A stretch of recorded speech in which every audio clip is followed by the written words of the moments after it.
लोकप्रियता बढ़ी है, उनके होश उड़ गए। तेजस्वी प्रसाद यादव मुद्दों में बात करते हैं, तर्कों में बात करते हैं, वहीं भाजपा के पास कोई मुद्दा ही नहीं है।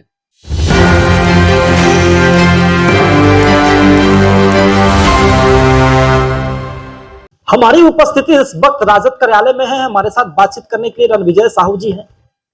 लगातार देखा जाए सर तो राउज एवेन्यू कोर्ट से थोड़ा राहत मिली तो अब ईडी ने जो है पूछताछ को बुला लिया है। देखिए, बिहार में बिहार विधानसभा का चुनाव होने जा रहा है, तो अब भारतीय जनता पार्टी का जो एजेंट के रूप में काम कर रही है, चाहे इनकम टैक्स हो, सीबीआई हो, ईडी हो, तो स्वाभाविक तौर पर इनका दबिश तो बढ़ेगा ही, कई जगह छापे पड़ेंगे। लेकिन राष्ट्रीय जनता दल विचारों की राजनीति करती है और यह डरने वाली पार्टी नहीं है। हम न्याय का सम्मान करते हैं, कानून का सम्मान करते हैं, संविधान का सम्मान करने वाले हम लोग हैं। तो भारतीय जनता पार्टी कितनों जतन कर ले, इस बार तेजस्वी प्रसाद यादव की लोकप्रियता अस्वीकारता है बिहार में जिस प्रकार से बढ़ी है, ये आने वाला जो विधानसभा का चुनाव है, तेजस्वी प्रसाद यादव बिहार के मुख्यमंत्री बन रहे हैं और भारतीय जनता पार्टी के होश उड़ गए हैं।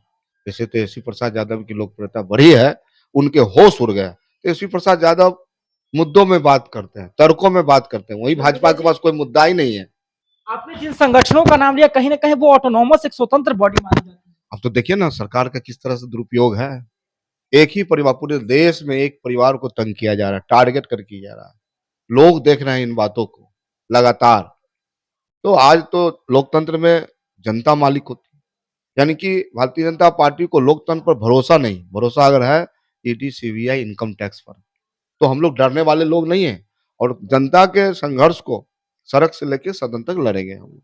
बीजेपी ने इस बात को कहा है कि ये कोई नया नहीं है, साथ ही में भी कई मामले खुलने बाकी हैं। भारतीय जनता पार्टी के पास कोई मुद्दा नहीं है। उनके पास मुद्दा क्या है? हिंदुस्तान पाकिस्तान, मंदिर मस्जिद, लोगों को आपस में लड़ाना। वहीं तेजस्वी प्रसाद यादव के पास क्या मुद्दा है?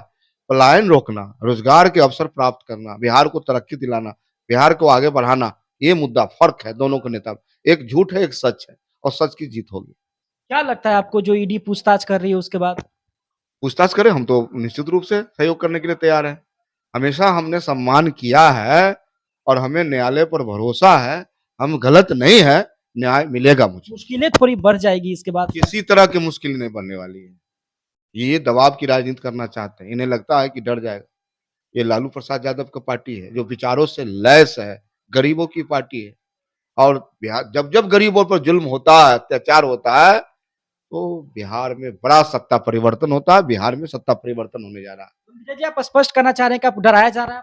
निश्चित कोशिश की जा रही है, लेकिन हम डरने वाले नहीं है। ईडी, सीबीआई, इनकम टैक्स का लाख जतन कर ले, राष्ट्रीय जनता दल अपने विचारों से, अपने वसूलों से अलग नहीं हट सकता है। चलिए, तभी आपने रणविजय साहू जी को सुना, जिन्होंने स्पष्ट तौर पे इस बात को कहा है कि जितने जो संगठन है जिनको ऑटोनॉमस बॉडी कहा जाता है, स्वतंत्र बॉडी कहा जा रहा है, वो सारे के सारे कहीं ना कहीं अभी सरकार के अधीन में है। और एक बड़ा हमला किया है कि भाई जितने जो स्वतंत्र बॉडी है सब सरकार के अधीन है। आपको बता दें, उन्होंने स्पष्ट तौर पे कहा है कि हम लोगों को डराने की साजिश की जा रही है, चुनावी साल है लेकिन हम डरने वाले नहीं है। तेजस्वी यादव के नेतृत्व में इस बार हम लोग जो है पूरी तरह से तैयार हैं, ताकि जितने जो कठिनाइयां मुश्किलें आएंगी उनका सामना हम करेंगे। हालांकि आप क्या सोचते हैं, फिलहाल हमें कमेंट बॉक्स में दे सकते हैं। फिलहाल के धन्यवाद आप